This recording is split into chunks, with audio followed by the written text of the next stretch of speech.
First ಅಮ್ಮ ಹೇಳ್ತಾ ಇದ್ದಾರೆ, ಇವ್ರಿಗೆ ಆಪರೇಷನ್ ಆಗಿದ ಮೇಲೆ ಡಾಕ್ಟರ್ ಹೇಳಿದ್ರಂತೆ, ನಿನಗೆ 3 ತಿಂಗಳ ದಿವಸ ನಿನಗೆ ನಡೆಯಕ್ಕೆ ಆಗಲ್ಲ, ಕಾಲು ಕೂತ್ಕೊಳ್ಳಕ್ಕೆ ಬರಲ್ಲ, ಹೇಳಕ್ಕೂ ಬರಲ್ಲ, ಬೆಡ್ ರೆಸ್ಟ್ ಅಲ್ಲೇ ಇರಬೇಕು. ಬಂದಿದ್ದಾರೆ ಇವರು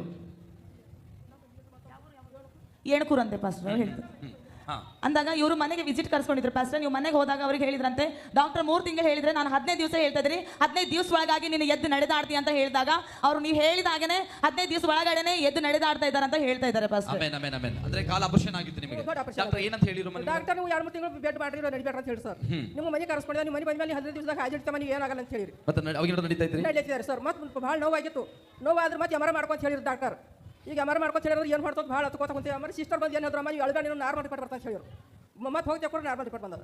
ಓಕೆ ಓಕೆ. ಇವಾಗ ನೀವು ಕೈ ಕಟ್ಟಿಗೆಯಿಂದ ಹಿಡಿದು ನಡೀತಾ ಇದ್ರೆ ಇಲ್ಲ ಬಿಟ್ಟು ನಡೀತೀನಿ. ನಡಿ ನೋಡೋಣ, ತೋರಿಸಿ. Thank you God Jesus. ಚಪ್ಪಳೆ ತಟ್ರಿ. ಹಲ್ಲೆಲೂಯಾ. 3 ತಿಂಗಳು ರೆಸ್ಟ್ ಮಾಡಬೇಕು, ನಡಿಬಾರ್ದು ಅಂತ ನಾವು ಹೇಳಿದೀವಿ. 15 ದಿನ ಎದ್ದು ನಡೆದಾಡ ಅಂತ ಹೇಳಿದ್ವಿ. 15 ದಿನಕ್ಕೆ ನಡೆದನೆ ನಡೆಯಕ್ಕೆ ಚಾಲು ಆಯ್ತು. ಇವನ್ನ ಬ್ಲೆಸ್ ಮಾಡಿ ನೆಕ್ಸ್ಟ್ ಸಾಕ್ಷಿ ಕೇಳೋಣ.